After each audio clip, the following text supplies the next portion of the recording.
राम वारे राही तारे राम वारे राम नाम दोहराए जा ओ राम रवैया गाए जा राम लगन लगाए जा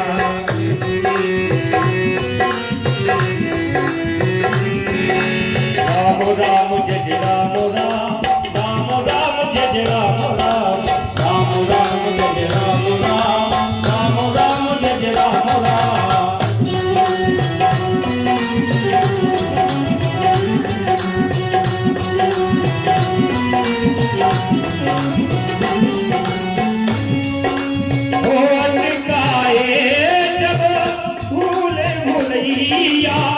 बीचू खबरों में अटके नैया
ऐसा बहुत सुंदर उपाख्यान भगवान राम जी के जीवन का वर्णन करने जाए तो रामचरित के ऊपर तो 4 महीना साल भर में 12 वर्ष तक कथा की जा सकती है। एक एक चौपाई के ऊपर बड़े बड़े संत जन जो है महीनों प्रवचन कर देते हैं। इतना अगूढ़ रस से इतना मीठा रस भरा है हमारे वचन में तुलसी वाला। आगे थोड़ा मेरे गोविंद का प्राकट्य कैसे हुआ, क्यों हुआ, इसका उद्देश्य क्या है, इसका शुरुआत यहाँ से करते हैं। श्री सुखदेव जी कहते हैं, राजन नारायण के पुत्र ब्रह्मा, ब्रह्मा के पुत्र अत्रि, अत्रि के पुत्र जो है श्रीमान चंद्रमा, चंद्रमा के पुत्र बुध और बुध के पुत्र है पुरूरवा। इन पुरूरवा के 6 पुत्र होते हैं, आयुष, कायुष, जायो, रय, विजय और जय। इसी चंद्रवंश में एक अच्छे तपस्वी राजा का जन्म होता है जिसको कहते हैं गाधी। गाधी महाराज के पुत्र तो हुआ नहीं, एक पुत्री हुई। इस पुत्री का नाम तो सत्यवती, सत्यवती गुणवान सुशीलवान। लेकिन एक दिन जंगल में घूमने की इच्छा से गई और वहां देखा कि एक बामी का झुंड लगा हुआ है और उस बामी के झुंड से कुछ जो है सनसनाहट की आवाज आ रही है और बामी में कहीं से कुछ तो दिख नहीं रहा था। 2 छोटे छिद्र दिख रहे थे और उन्हीं छिद्र के अंदर क्या है ये सोच करके कांटा लिया और छेद दे दिया। उस छिद्र से रक्त बहने लगता था और उसके अंदर तपस्या कर रहे थे ऋषि मुनि। रक्त को देख करके जो है सत्यवती डर गई, वहां से चली गई। लेकिन ऋषि मुनि जो है सेना वहां तो अस्त होने लगी। सत्यवती गादी ने बिना मन के विवाह किया, जीवन अच्छा चलने लगा। एक दिन गादी के मन में आता है कि पुत्र नहीं है, मेरे दामाद तो बहुत ज्ञानवान है, सभी प्रकार की शक्तियां उनके पास है। अपनी पत्नी को कहते हैं कि दामाद से कहो कोई ऐसी औषधि बना दे जिससे हमें संतान दर्शन प्राप्त हो जाए। ऋचिक मुनि ने प्रकार की औषधि बनाई, एक अपने पत्नी के लिए और एक अपनी सासू मां के लिए। तो औषधि पीने में थोड़ा गड़बड़ हो गया, औषधि जो है वो अदला बदली हो गई। जो अपने लिए बनाया था सासू मां ने पी लिया, और सासू मां के लिए जो बनाया था वो पत्नी ने पी लिया। इसलिए सासू जी के जो पुत्र हुए वो क्षत्रिय होकर के भी ब्राह्मण हो गए, जिसका नाम है विश्वामित्र। कौन नहीं जानता विश्वामित्र? ऋचिक मुनि के यहाँ जो पुत्र हुआ उसका नाम जमदग्नि। जमदग्नि महाराज के बारे में कौन नहीं जानता? जमदग्नि के पत्नी रेणुका से परशुराम महाराज का जन्म हुआ, और परशुराम जी के बारे में नहीं जानता। परशुराम ने कुछ कारणवश उस राजा के एक पुत्र का वध कर दिया। बाद में परशुराम जी तपस्या करने को चले गए तो उस राजा के अन्य पुत्रों ने जो है जमदग्नि जी का वध कर दिया। रेणुका माता ने जमदग्नि के शव के सामने 21 बार छाती पीटा था। जब परशुराम जी को पता चला तो 21 बार पृथ्वी को क्षत्रिय विहीन करूंगा ऐसा संकल्प कर दिया, और संकल्प को उन्होंने पूरा किया। ये वही परशुराम है और ये वही जमदग्नि है। पिता पुत्र के अंदर सामंजस्य कितना है। पिता ने कह दिया कि मां का सर काट दो, परशुराम जी ने एक क्षण का विलंब न करते हुए माता रेणुका का सर से अलग कर देते हैं। क्यों? क्योंकि परशुराम जी को अपने पिता की शक्ति पे विश्वास था कि मेरे पिता मां को पुनः जीवित कर देंगे। ऐसे ही आगे चल के इसी वंश में सहस्त्रवारों और ऐसे बहुत सारे पुत्रों के साथ ययाति जी आते हैं। ययाति के एक ख्याल आता है, ययाति के 100 पुत्र थे। 100 पुत्रों में से उनके अंदर अभी वासना की इच्छा बहुत ज्यादा बची रही, वासनाओं की इच्छा पूरी नहीं हुई, उनकी वृद्धावस्था आ गई, और अपने पुत्रों से जो है अपने पुत्रों से उनकी उम्र मांगा पर पुत्रों ने मना कर दिया। छोटे पुत्र ने उम्र दे दिया और 1000 वर्ष तक महाराज ययाति ने शारीरिक संसर्ग किया, और उसके बाद उन्हें ग्लानि हुई, और ग्लानि होने के बाद अपने पुत्र को आयु दे करके भगवान की भक्ति को लीन हो गए। इसी उसमें आगे चल के संख्या बढ़ते हुए एक रंतदेव महाराज इसी वंश में जन्म होता है, और रंतदेव का वक्तव्य तो हर व्यक्ति को समझना चाहिए। रंतदेव ऐसे राजा हैं, उनके राज्य में अकाल पड़ गया। 12 वर्ष हो गए हैं, जमीन में पानी नहीं। रंतदेव ने अपना राजकोष खोल दिया कि सभी को भोजन की व्यवस्था की जाए। समय आते आते भंडार खाली हो गया, 100-200 ग्राम अनाज बचा है। रंतदेव कहते हैं और तो सब खत्म हो गया, भूख लगी है, भोजन बनाइए। भगवान का भोग लगाने के लिए जैसे रंतदेव बैठे तो कहते हैं वहां पे जो है एक महात्मा आ जाते हैं।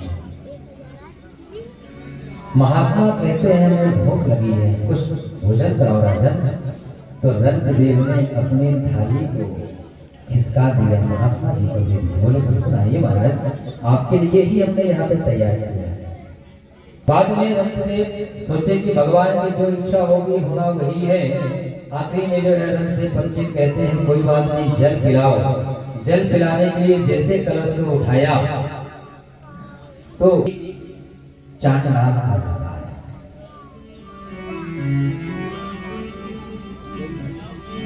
चांचनाद आया, वो भी प्यारी समर्पित कर दिया। दुर्दशा को देख करके रंतदेव प्रार्थना करते हैं कि हे भगवान,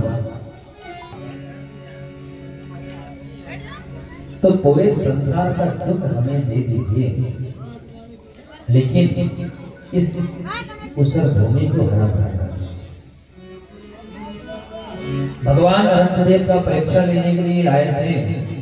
चांडाल महात्मा और कुत्ता ये कोई और नहीं, धर्म ही थे। भगवान का स्वरूप धर्म ही था और भगवान जैसे अपना स्वरूप का दर्शन कराया रत्नदेव के देखते देखते बादल छा गए और मूसलाधार बारिश होने लगी। पूरी पृथ्वी वर्षा के जल से जलमग्न हो गई, हरी भरी हो गई। रत्नदेव ने अपने आप को कृतार्थ समझा और इन्हीं के वंश में आगे चल करके मालिक आगे चल करके कुछ दो शाखाएं वितरण हुई, जिसमें से एक पांडव कहला गए और एक तरफ जो है अपने यदुवंशी का जो वंश चलने लगा। उसी के अंदर आते आते जो है तीसरी भगवान के जो पहले की तीसरी पीढ़ी में दो भाग होते हैं। यदुवंश जो नंद हुए और दूसरे होते हैं सूरसेन का परिवार का पुत्र हुए और परिजन का जो वंश चलता है। अभी हमारे भगवान के यहाँ सूरसेन के पुत्र दूसरी पत्नी जो थी उनके बेटा है सूरसेन। सूरसेन के पुत्र है वसुदेव, यहीं से वासुदेव का वंश प्रारंभ होता है। उनके पहले पत्नी के पुत्र संगम का वंश और वसुदेव जी की 7 पत्नियां हैं कि पौरवी रोहिणी भद्रा मदिरा रोचना इला देवी प्रमुखासन पत्न्या आनंदवती। इन पत्नियों में सबसे छोटी माता देवकी। देवकी माँ के गर्भ से 6 पुत्र हुए। सबको पता है, जिन्हें क्रमशः कंस वध किया। इसकी कहानी है उग्रसेन जी के सूरसेन जी के एक पुत्र पैदा हुआ था। उसमें राक्षस की दृष्टि पड़ने की वजह से ऋषियों ने कहा कि ये बहुत दुराचारी होगा। उन्होंने जल में प्रवाहित कर दिया। उग्रसेन जी उसको पा करके पुनः घर ले आए।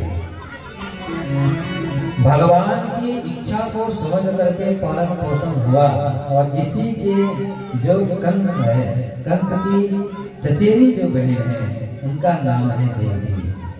एक दिन माता देवकी को बैठे देखा और कंस के मन में विचार आया कि मेरी बहन कितनी सुंदर है, इसके लिए सुंदर वर का प्रबंध करना चाहिए और उनसे ही आग्रह करता है कि मेरी बहन के लिए आपसे सुंदर वर तो कोई और नहीं मिल सकता।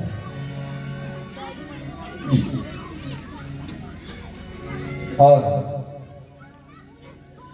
सुंदर वसुदेव जी से विवाह होता है। यहाँ पे सुखदेव जी राजा परीक्षित को किस प्रकार भगवान के जीवन की कथा सुनाते हैं कि भगवान का माता का विवाह हुआ, 6 पुत्रों को कंस ने मार दिया। 7वां पुत्र आकर्षित होकर के रोहिणी के गर्भ में गया। रोहिणी के और पहले से पुत्र थे। इसके बाद 8वां पुत्र भगवान कृष्ण जन्म हुए। जन्म लेते ही इनको गोकुल जाना पड़ा। 7वें दिन पूतनाएं आ गई। फिर त्रिणावर्त, अगासुर, बकासुर, अष्टासुर, नेमि, कालनेमि इत्यादि आए। जरासंध मारा गया, कंस वध हुआ। फिर राज्याभिषेक हुआ, हस्तिनापुर का राज्याभिषेक करवाया। फिर जरासंध के माध्यम से द्वारिकापुरी में गए। उद्धव को उपदेश करते हुए भगवान धराधाम को चले गए। इतना कह करके सुखदेव जी चुप हो गए। आगे सुखदेव जी ने कुछ बोला नहीं। परीक्षित जी देख रहे हैं 88,000 जो ऋषिगण हैं वो तो एकदम संतप्त हो गए। थोड़े समय के बाद सुखदेव जी ने निवेदन किया, प्रभु जिस द्वारकाधीश ने हमारे दादाओं परदादाओं की रक्षा की हर समय, उनकी कथा हो गई? तो सुनील भी कहते हैं हाँ हो गई। अभी एक ने सुनाया भगवान का जन्म हुआ, गोकुल में गए, पूतना मारी, सकटासुर मारा, बकासुर अगासुर मारा, पर्वत उठाए, कंस को मारा, द्वारिका गए, विवाह हुआ, बहुत सारे विवाह हुए, वंश बढ़ा, राज्याभिषेक इत्यादि करवाए पांडवों का और अपने धाम को चले गए।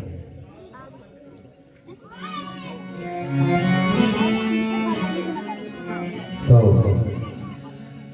परीक्षित जी कहते हैं प्रभु आपने इतने सारे कथा इसमें आपने सबका सुनाया बहुत विस्तृत, लेकिन जिस द्वारकाधीश ने हमारे पूर्वजों की हर समय हर पल रक्षा की, और तो और मैं अपनी कहता हूँ गर्भ में ब्रह्मास्त्र से जिस द्वारकाधीश ने मेरी रक्षा की, उसकी कथा इतनी सूक्ष्म तरीके से महाराज जी यहाँ तो आप बहुत जल्दबाजी कर रहे हैं। मुझे खुशी है, मैं आपके वक्तव्य का खंडन नहीं कर रहा हूँ, पर थोड़ा मुझे जिन पूर्वजों को वंश में मेरा जन्म हुआ है और उन पूर्वजों को बचाने वाला हर समय की कथा थोड़ा हमें विस्तार से सुनाइए।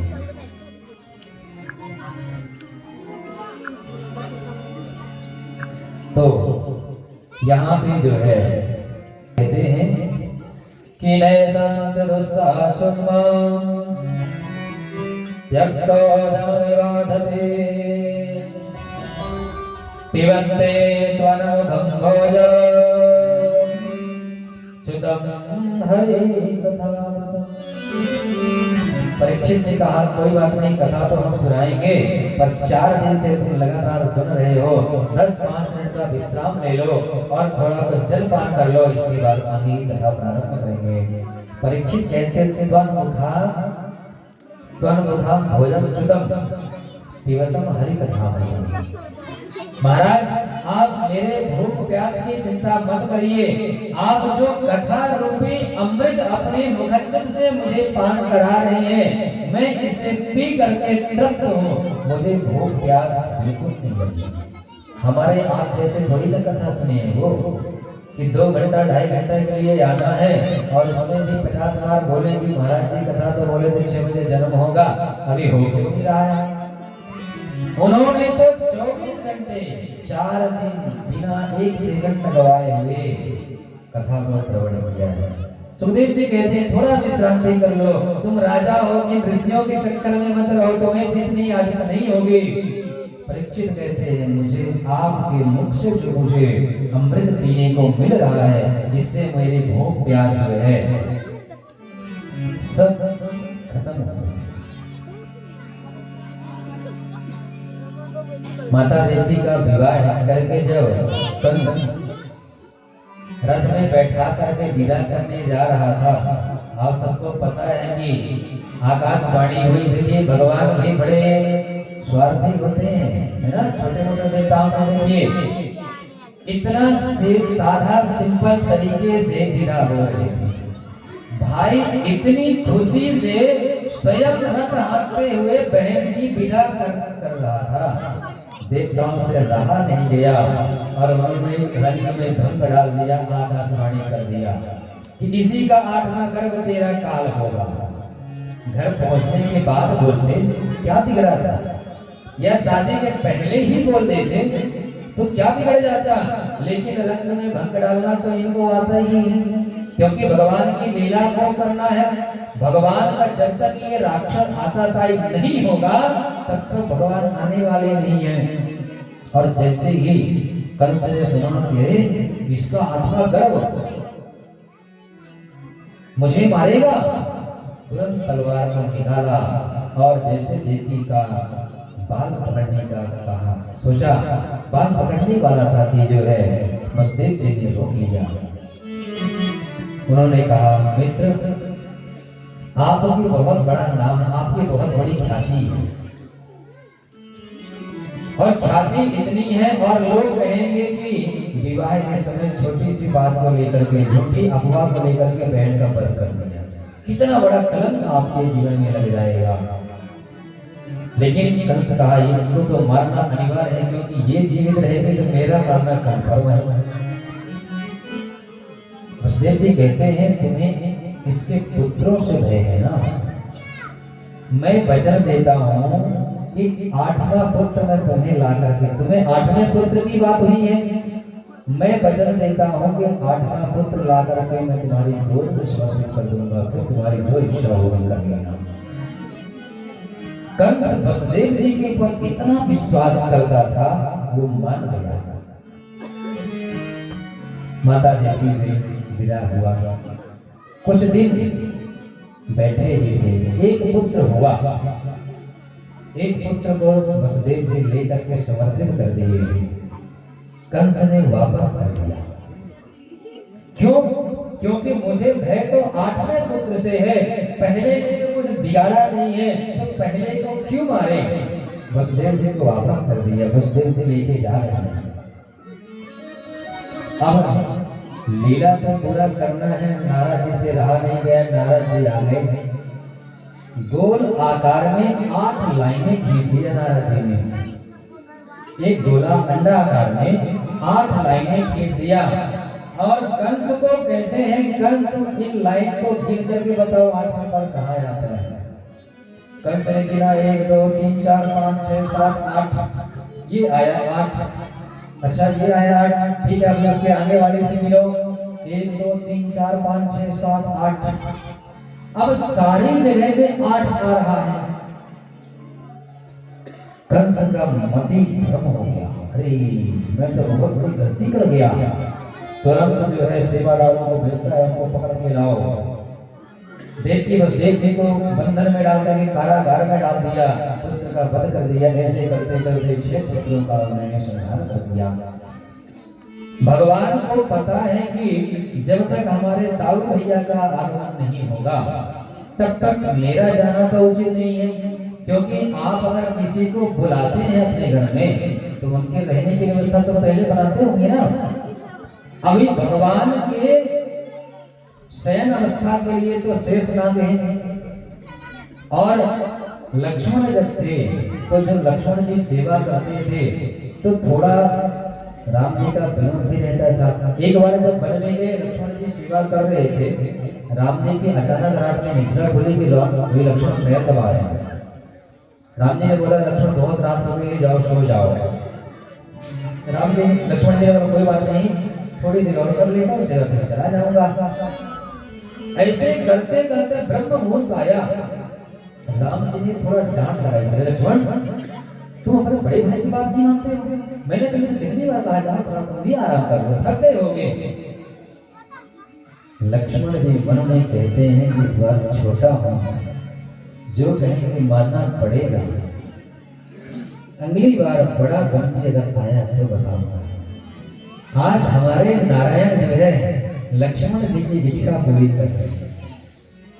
भगवान माता देवी के गर्भ में आए, माया को आदेश दिया भगवान ने कि जाओ माता देवी का जो 7वां गर्भ है उसे माता रोहिणी के गर्भ में स्थापित कर दो। माता माया ने कहा कि आप तो अपना काम निकलवा लेते हैं, उससे ये तो आपकी सुविधा हो जाएगी, मेरा क्या फायदा होगा।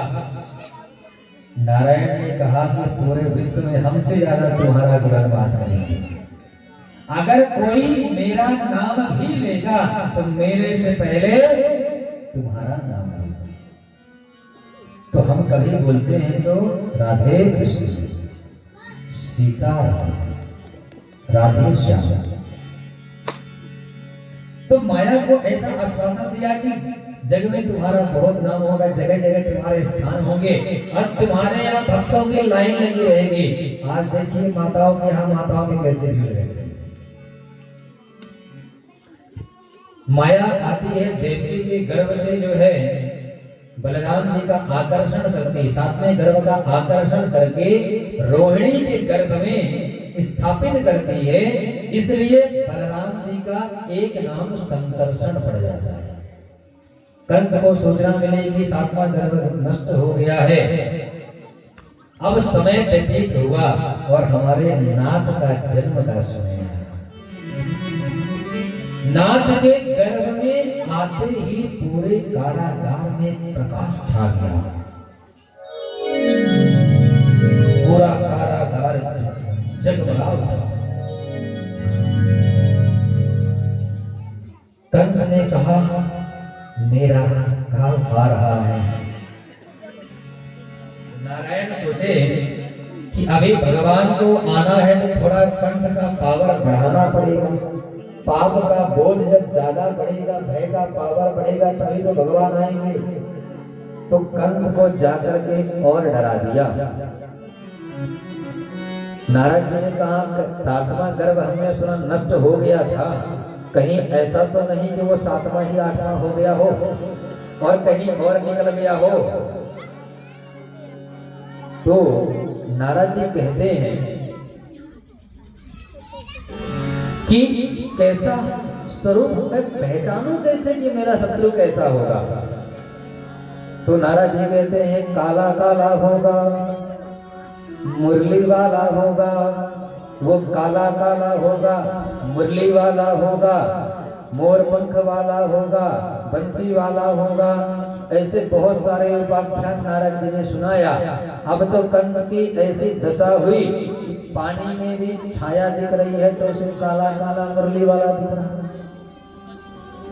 दाल खाने बैठा, दाल का तड़का लगा, जीरा काला है, उसमें भी नारायण दिख रहे हैं।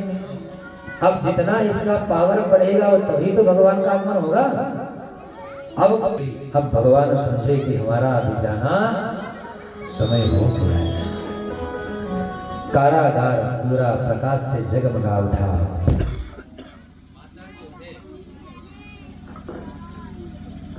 बैठे हैं, अचानक भगवान जो है चार भुजा धारण करके उनके सामने पहुंच जाते हैं। बोलिए द्वारकाधीश भगवान की जय हो।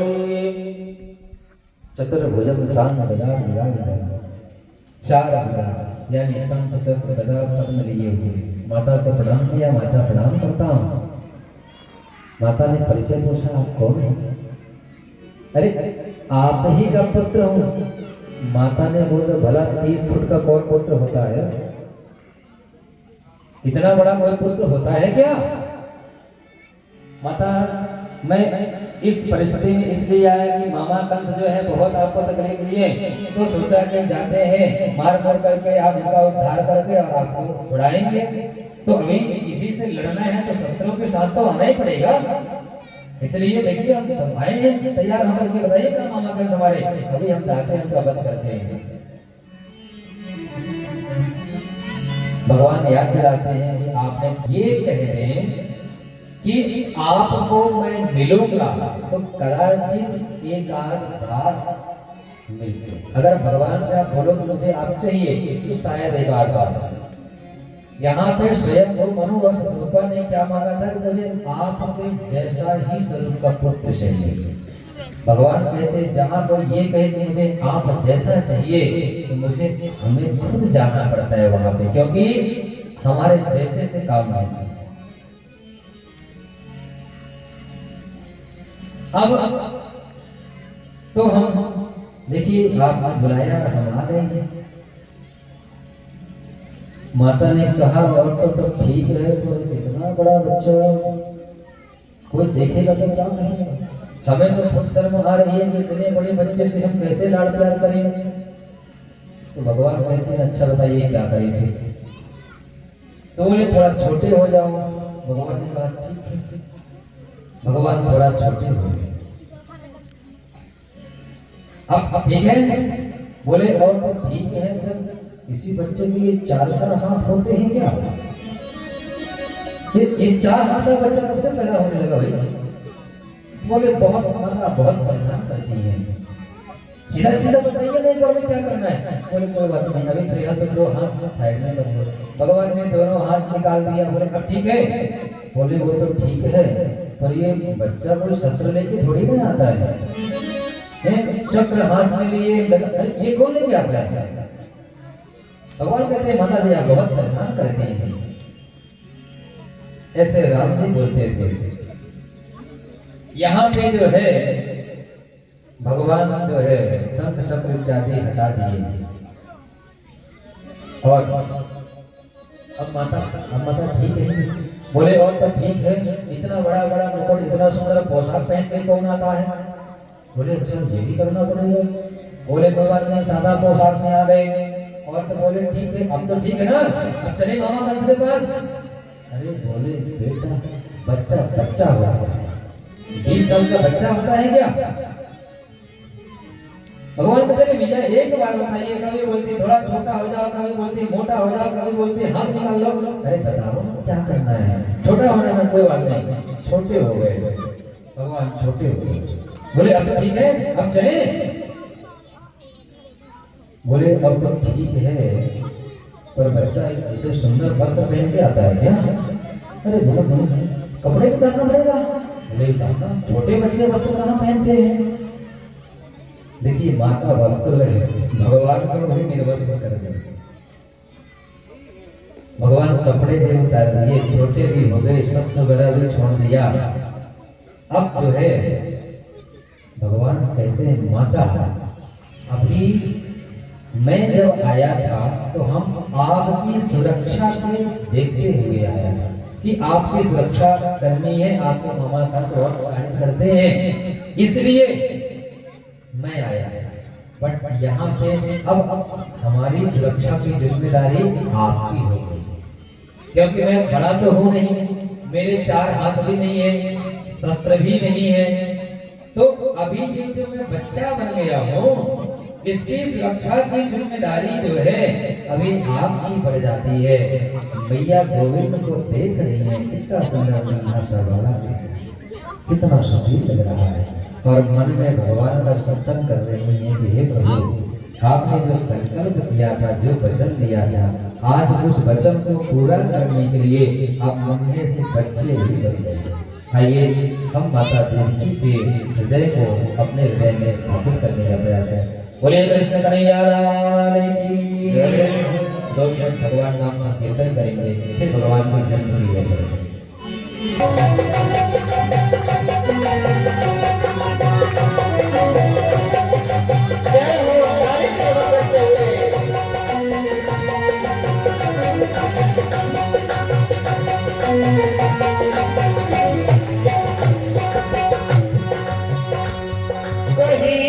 जिंदगी का प्रहर कर रही है, कहीं ये रह रही है, कहीं मुक्ति पाए अमन कर रही है, दिखाए भगत की अलग यही रात यही